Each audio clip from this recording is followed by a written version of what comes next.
Hey guys, we got a video here from Mark Manson today. He's the wonderful author of the book, The Subtle Art of Not Giving an F. And today he wants to teach us life is short, here's how not to waste it. I thought I'd do something more meaningful and positive today, so let's see if we can learn something. You have far less time than you think you do. Let's assume that you live until 80. That means you spend 27 years sleeping. 27 years sleeping. And even if you take into account that some people sleep less than 8 hours a day, so like 6.5 or 7 hours a day, that's still over 2 decades in bed. And when you think about it like that, that's really depressing and scary. That's a long time. Giving you 53 years to actually do stuff. Now, 3 of those years are spent on school, 11 are spent working, 5 years are spent commuting, or 5 years in traffic. I mean, no wonder Michael Douglas and Falling Down snapped. And that's the second time I'm referencing that movie this week. stuck in traffic. 6 years are spent cooking and eating. Oh, God, yeah. I mean, that's probably why meal prep is important, or even getting ready-made meals if your budget permits, because that is a long time. 3 years are spent on personal care and household chores. 4 years running errands and doing administrative bullshit. And approximately 1 year of your life will be spent sick in bed. 1 year will be spent on the fucking toilet. Nothing wrong with being in the toilet for a year if you have your phone, because you've got an entertainment machine and a work machine in the palm of your hand. You can still get things done. 3 years are spent being an infant or toddler, and what's left? Less than 15 years of your adult life is actually free for you to use how you please. So after it's all said and done, after work, after school, after the commute, after like the personal care, sleep and everything else, you get 15 solid years to live life doing what you want to do on your terms. I mean, if that is not the kick in the pants that you need to get going, then I don't know what is. A life well lived is time well spent, and time well spent requires knowing what is worth spending it on. This sounds so simple, yet it is actually much harder than it seems. I'll give you a simple example. Let's say you take a new job that pays you 15% more, but it's an extra 30 minutes of a commute time to get there. Does that job... So that means 30 minutes there, 30 minutes back for a small pay rise. So I guess it's just about adding up within yourself with complete awareness if the quality of life is worth the extra discomfort, I suppose. I mean, that just comes with own personal self-awareness, I guess. actually make you richer? I would argue probably not. Research shows that an extra 15% pay won't change your happiness much. Not unless you're really broke, I guess. In the car or on the subway, that adds up to 250 hours a year, or approximately 10 extra days of your life lost every single year to that job. Or let's say you save up to buy a larger house. In that larger house, you now need more furniture, more maintenance, more repairs, more time taking care of the lawn, and more money for insurance. The extra space has now cost you approximately 20 extra hours per year. Yeah, look, this is a problem that a lot of human beings get caught into, right? Like whenever they get that extra pay rise, promotion, opportunity, they want to raise their lifestyle to match, which is a normal thing, right? Because obviously as human beings, you want to be rewarded for your hard work, feel like you're getting something from it. Otherwise, you're going to burn out. But the reality is, it seems like to get ahead, you need to go through a little bit of discomfort in the short to midterm and like be much lower than your means in order to do the things that you need to do and to make your money work for you, I guess. Not financial advice. I mean, I can't balance my own checkbook. But yeah, this is a trap that a lot of people get caught in, right? Raising their lifestyle with their level of opportunity. Something that you're actually paying more for and probably using the same amount. Or here's one that most people don't think about very often. Everyone is constantly worried about how to meet someone quick when they're single. But what about staying in a relationship way too long when you should break up? Yeah, dude. I mean, the people you have in your life is like one of the most important decisions you'll make. The people in your life, whether it's like your partner, your family, your friends, should be causing less stress in your life, not more stress in your life.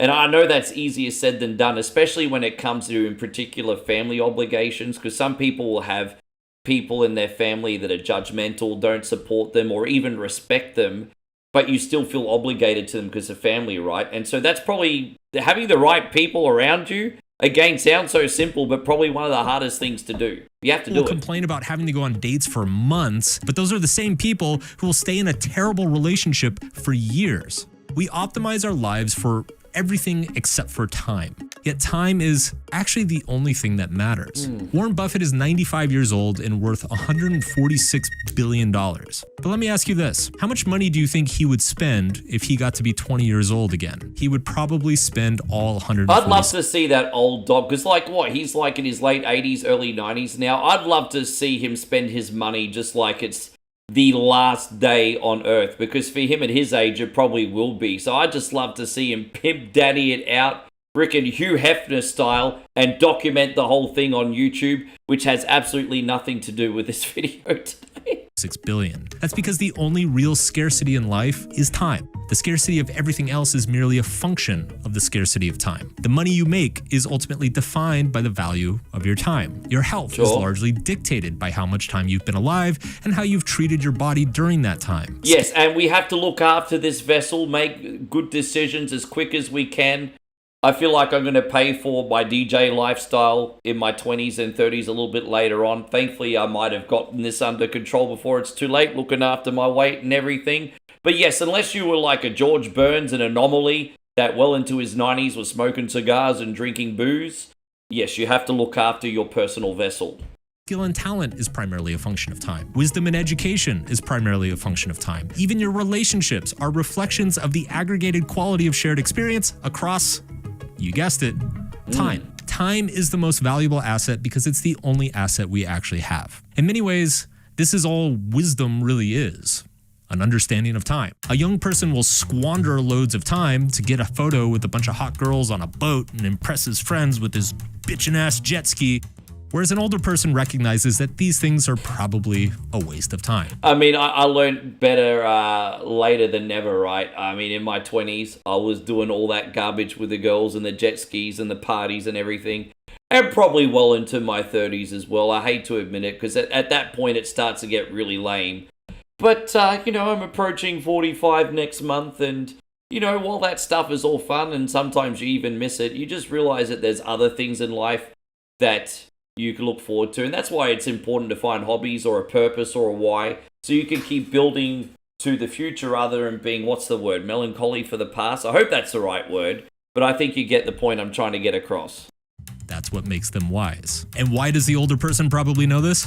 Because they've spent more time being alive. So we should agree that the quality of your life is dictated by the quality of your time. And the quality of your time is dictated by what you choose to spend your time doing. Not how much money it's making you, or not how many heated car seats you have, or how awesome your Instagram photos look. There is something innately valuable to some uses of time over others.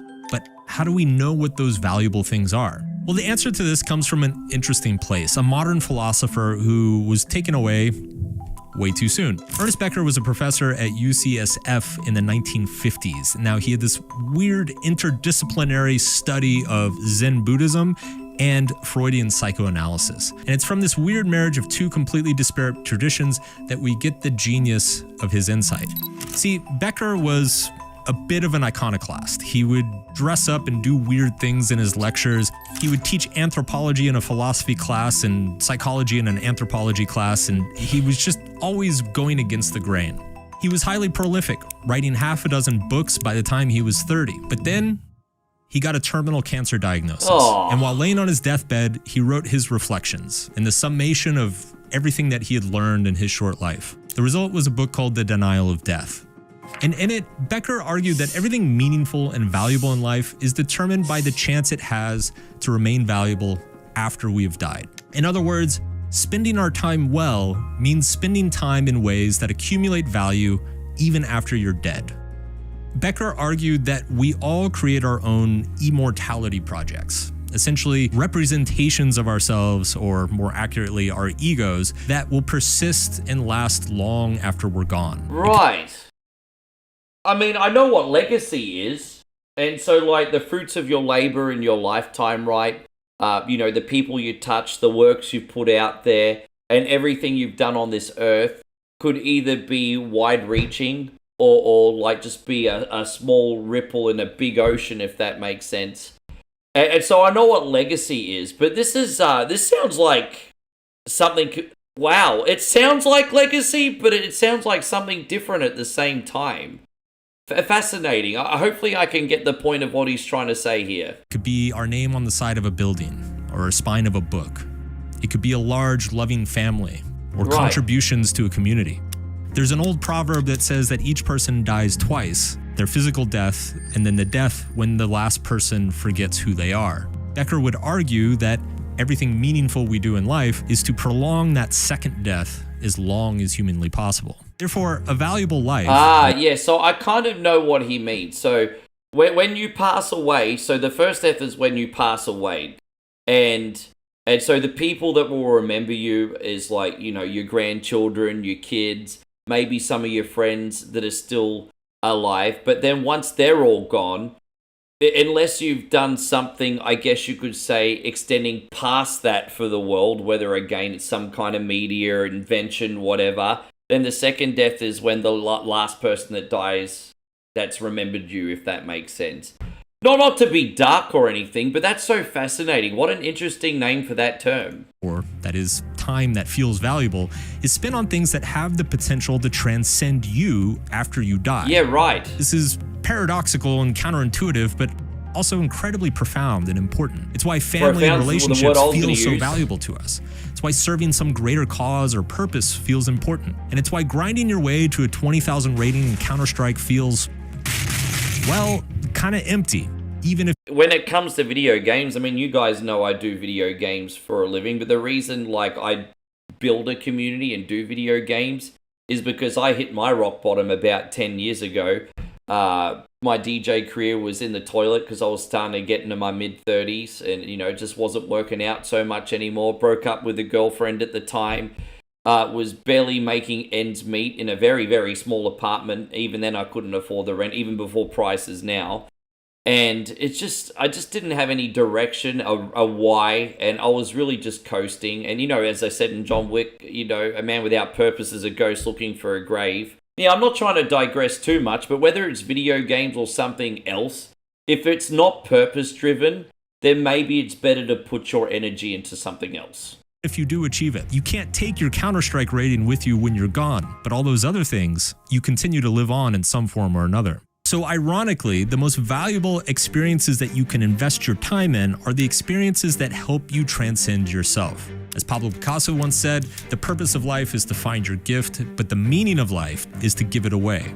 We are all going to die one day, every single one of us. But many of our lives will live on in ways beyond ourselves, in our friends, family, inventions, innovations, works of art. And it's no coincidence that the experiences that strike us as the most meaningful are also the ones that are most likely to outlive us. And here's the beautiful thing. Those valuable experiences tend to make all other experiences feel more valuable. Investing in your health isn't simply a valuable experience in that moment. It's an experience that makes all of your other experiences across your life also more valuable. The same can be said about relationships. The same can be said about education and knowledge. Money comes and goes. Status comes and goes. Dopamine definitely comes and goes. But there are things that you can invest in today that will stay with you not only across your lifetime, but some will even transcend your lifetime. And because valuable experiences improve the value of all other experiences, valuable experiences have an inherent compounding nature to them. Yeah, I mean, that's how I try to live my life, to be honest. I have to admit, when I was in my 20s, I was a bit more consumer-based, material-based. And it's hard not to fall into those traps a little bit sometimes too, because, you know, I didn't really grow up understanding the value of money, even though some of my caregivers meant well to teach me. You know, I was around people too much that were just a little bit too flamboyant with money, if that makes sense. I am chasing experiences more. So, you know, when it comes to me and my house, for example, I don't need a whole lot. Like, people will come over, they'll be like, where's your stuff? Why don't you have more furniture? Why don't you know? I usually use my money more, I guess, to like travel, be overseas with my girlfriend, have new experiences, just see things. That's what I enjoy these days. That's what brings me peace. That's what brings me joy. And I mean, I can certainly see his point. Hopefully he elaborates on it further. They're like a philosophical retirement account. For example, your health compounds. The healthier you get today, the easier it will be to become even healthier tomorrow. The more time you spend with someone today, the more valuable and meaningful spending time with them in the future becomes. Skills compound over time. The more you learn and understand about something, the more valuable investing more time in that skill can become over time. Now let's think about things that are largely a waste of time. Things like, I don't know, worrying constantly. Even though I have a lot of good habits like compounding things like my content creation, my relationship with my girlfriend, and a few other things, my girlfriend's Buddhist, and she's a little bit more, I guess you could say, live in the moment kind of mindset, if that makes sense. I wish I took after her more, because even though I do things right, there are some things I do very, very wrong, and one of them is worrying. There isn't really too many parts of the day where I'm not thinking about dumb stuff that probably will never happen, or things that would be better spent putting the energy on other things, if that makes sense. So I'm a big worrier. It's probably my number one critique on myself, to be honest, actually. Bullshit drama with people I you don't really care drama about. Empty anymore. Distractions, trying to impress other people, cheap dopamine. So my only issue really is number one. The rest of the list is not that much of a problem to me. So that's good news. What about you guys in the chat? All of these things have in common. That's right, they don't compound. In fact, they do the opposite of compounding. The more you indulge them, the less valuable they become. For example, an hour of playing a video game can be a ton of fun.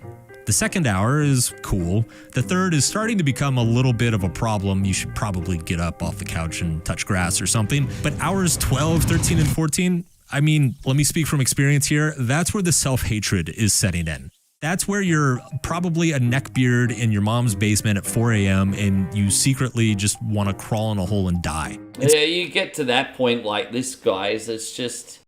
it's not too late to ever turn your life around, but I really do have a lot of empathy, as long as these people don't come in with their neckbeard and trolling me on stream, because it usually seems to be the type that comes in and gives me a hard time. I really feel bad for people that are just able to play video games for 18 hours a day. Their parents are feeding them, putting a roof over their head and stuff.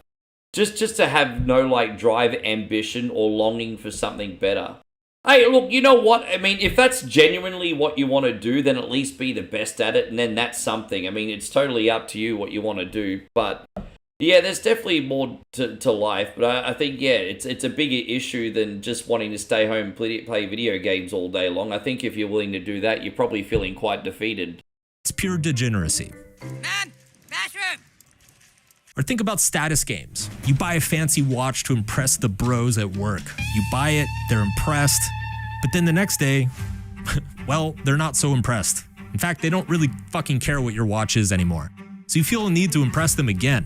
So you buy some douche canoe shoes. Dude, shoes is such a big thing in Australia now. I can't believe how many people, even people my age, worry about 100 pairs of shoes. If you're flipping the things, that is one thing. Shoes as a side hustle is big freaking business if you understand it. But there's people I know that have 100 pair of shoes, not even exaggerating.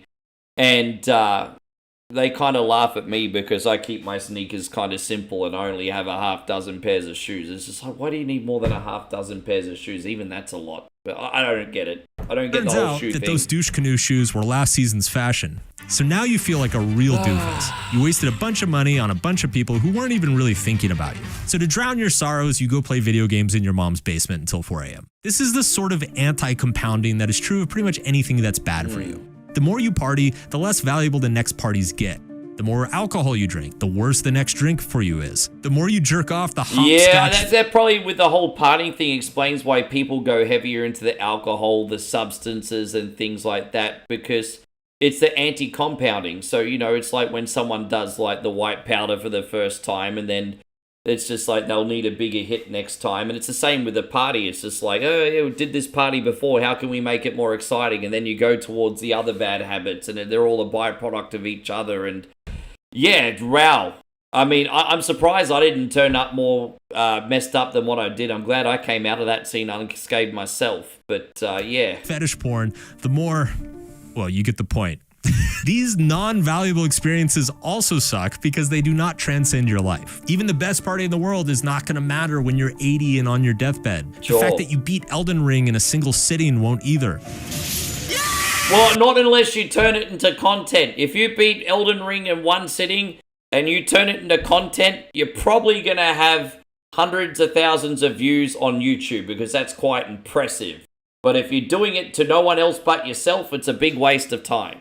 Nobody's going to remember what car you drove or what shoes you wore, or what your credit rating was, or how many LinkedIn followers you had. But here's the worst part about these anti-compounding behaviors. Because they become less valuable the more you do them, you will feel like you will inevitably need to do them even more to get the same high and thrill that you had the first time. Hello, addiction, my old friend. Yeah, I ran into right. this in my 20s quite a bit.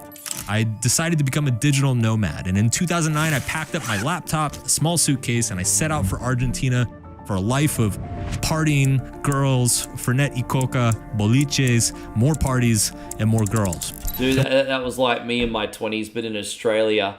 Probably lucky that I didn't start going overseas regularly until my mid-30s with that level of extra maturity. Otherwise, when I got home, it probably would have been in a box, honestly. And what ensued was a 2-year stretch where I visited over 50 countries, having some of the most fun experiences of my life. Now, in my young brain, this felt incredibly meaningful. After all, I was experiencing incredible novelty, insane peak experiences, incredible stories that my friends back home listened to and envy. But the problem was, these experiences didn't compound. With each successive party, I needed an even bigger party to feel the same excitement and energy. And with each new country, each culture seemed more drab and repetitive than the last. With each new peak experience, it became even harder to achieve the next peak experience. Andrew Huberman has a great definition of addiction. He said that it's a narrowing of what brings you joy. And anti-compounding behaviors are just that, a slow, painful narrowing of what brings us joy. Each time you indulge, they narrow your view of what can make you happy. I mean, it's a pretty simple point, isn't it? It's not just alcohol or substances. It's anything that you could do in your life that no longer serves your purpose. So you could be addicted to video games and you play them more and more to try and get those memories back that you had when you were younger. But unfortunately, because, it's a law of diminishing returns at that point. So like you said, you might have to go out and touch grass for a bit and do something else. Yeah, interesting. Whereas the most valuable uses of your time, working out, sleeping well, hanging out with your best friend, these will widen your view of what can make you happy. They open the possibilities of life in ways that you never thought was possible. Now here's the most interesting thing. Kind of the sick irony of all this is that to really understand the value of something in your life, you need to think about your death more often. Because the more you think about your death, the more clear it is what is actually valuable in your life. The funny thing is, when you're in your 20s, you think you're invincible and you're going to be young forever doing young people things. And then now, I don't mean to be dark or anything, but now that I'm in my mid-40s, and then I go to my bed and I put my head on my pillow, you kind of have to be at peace knowing, hey, you know what? Maybe while I'm sleeping, I'll have a heart attack. Maybe while I'm sleeping, there might be a brain aneurysm or something. I'm not trying to make anyone scared or anything, but these are like mortal thoughts that come into your brain and just get you to remember, at least in my case, hey, you know what? Life is for living. At this point, you've probably got more days behind you than you do in front of you. Make sure you're doing things that service yourself.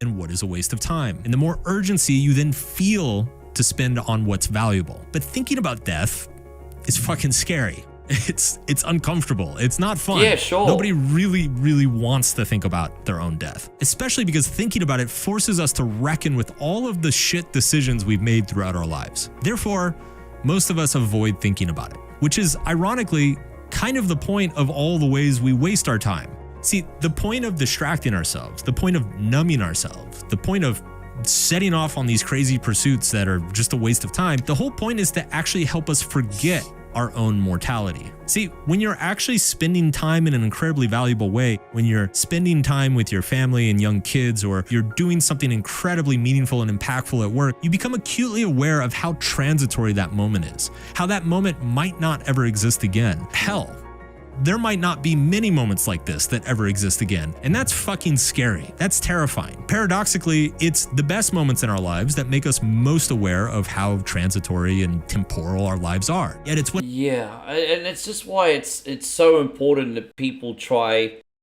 to live life on their terms now. And I know it's so hard, especially like in the economy right now, and how hard it is to have freedoms when everything just seems so oppressive and so expensive. But, we're kind of sold this lie, I suppose, where, you work hard, 40 years in the same job, And then by the time you get to your late 60s, you can retire and then enjoy the last remaining years of your life with dignity and everything. But here's the problem. Like, yeah, some people get into their 80s and have a really good slog, but people's health usually declines just after they turn 60, right? And so there's a lot of people dropping off between 65 and 75.